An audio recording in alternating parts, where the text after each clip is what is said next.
Ever feel like your life is lagging? We often label feeling stuck as a personal or psychological failure, but it's actually a physics problem.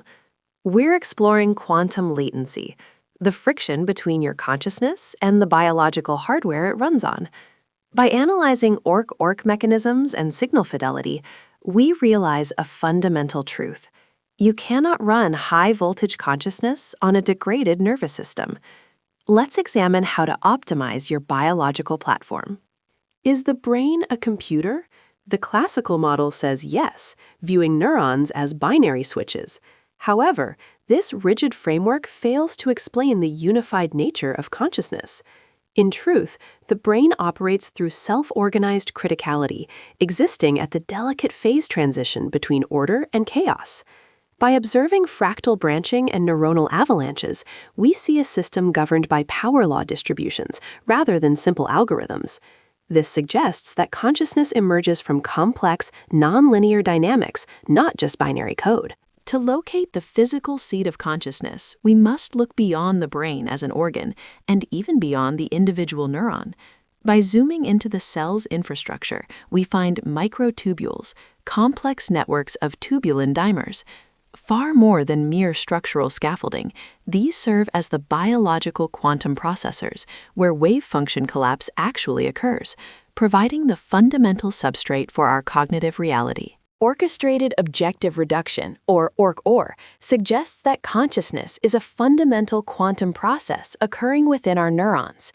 In this model, tubulin subunits exist in a state of quantum superposition, occupying multiple states simultaneously.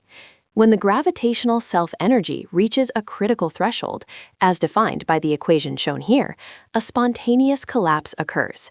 This rapid reduction results in a single, discrete moment of conscious awareness, bridging the gap between quantum physics and subjective experience.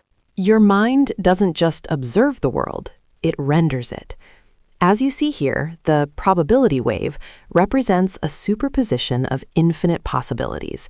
It's only through the act of awareness that this wave collapses into the single, defined reality we perceive. This is the heart of interface theory. What we experience isn't the fundamental truth of the universe, but an evolved, simplified interface, a specific rendering designed for survival rather than absolute accuracy. Ever wonder about the physics of feeling stuck? On the left, we see coherence, a state of low entropy where consciousness operates at high fidelity. But quantum coherence is incredibly fragile. When stress introduces high beta noise, visualized here as that orange thermal interference, it triggers premature decoherence. The wave function collapses before a complete reality can even be rendered, effectively stunting the natural avalanche of consciousness. This is the glitch, a biological disruption that keeps us trapped in a mental loop. To understand how stress impacts cognition, imagine your brain as a high-performance server room. When we hit sympathetic overdrive, it functions exactly like thermal throttling in hardware. To prevent a total system meltdown, your internal CPU slows down, suspending higher-order processes like intuition, insight, and joy. You aren't broken, but you are effectively running in safe mode, operating on nothing but basic survival algorithms. We aren't just seeking peace, we are seeking signal fidelity. Using heart rate variability as our primary biomarker, we can identify when an internal environment is noisy and rigid versus coherent and clear. By lowering this physiological noise floor, we allow for the detection of delicate quantum signals, such as ORC-OR, which would otherwise be lost in the static of inflammation and low vagal tone. Protocol 1 centers on achieving vagal coherence through resonance breathing at a frequency of 0.1 Hz. This specific input activates the cholinergic anti-inflammatory pathway, triggering a release of acetylcholine throughout the body. The resulting output is what we call system cooling, a targeted suppression of inflammatory cytokines that reduces physiological noise and promotes systemic balance. Protocol 2 is auditory modulation, utilizing the Safe and Sound protocol. By filtering music to highlight human voice frequencies while dimming environmental noise, we directly stimulate the ventral vagal complex. This process retrains the reticular activating system to prioritize signals of safety over threat. Effectively, we are lowering the body's system voltage, shifting the brain from a state of high alert back into a baseline of calm and social engagement. How can wet biological systems sustain quantum coherence? The answer lies in the liquid crystalline state of our proteins and microtubules. As these Raman shift profiles demonstrate, this highly ordered organization allows for coherence to persist even under challenging conditions. By utilizing structured water as a protective medium, the cell effectively shields quantum communication from thermal noise, transforming biological matter into a sophisticated transducer for information. The relationship between avalanche size and collapse time is fundamental to understanding cognitive processing.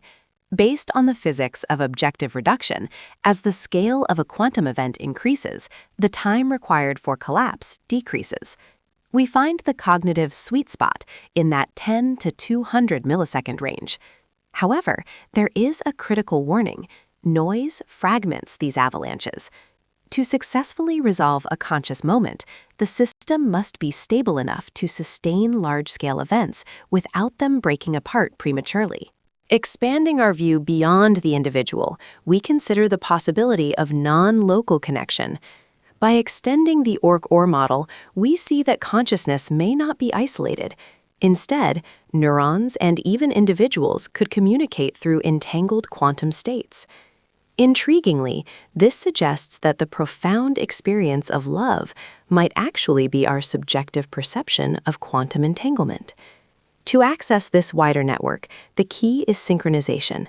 Once your individual system achieves internal coherence, you can begin to sync with a much larger field of shared consciousness. To initialize our protocol for peak performance, we start by cooling the system. We modulate the vagus nerve through controlled 0.1 Hz breathing to stabilize our internal state. From there, we reduce biological noise, lowering systemic inflammation to achieve true coherence. Finally, we reach criticality, allowing the quantum wave function of our thoughts to collapse into high-resolution insight. Our system is ready. Let's engage. We often chase high-level mental breakthroughs, but we overlook the vessel carrying them.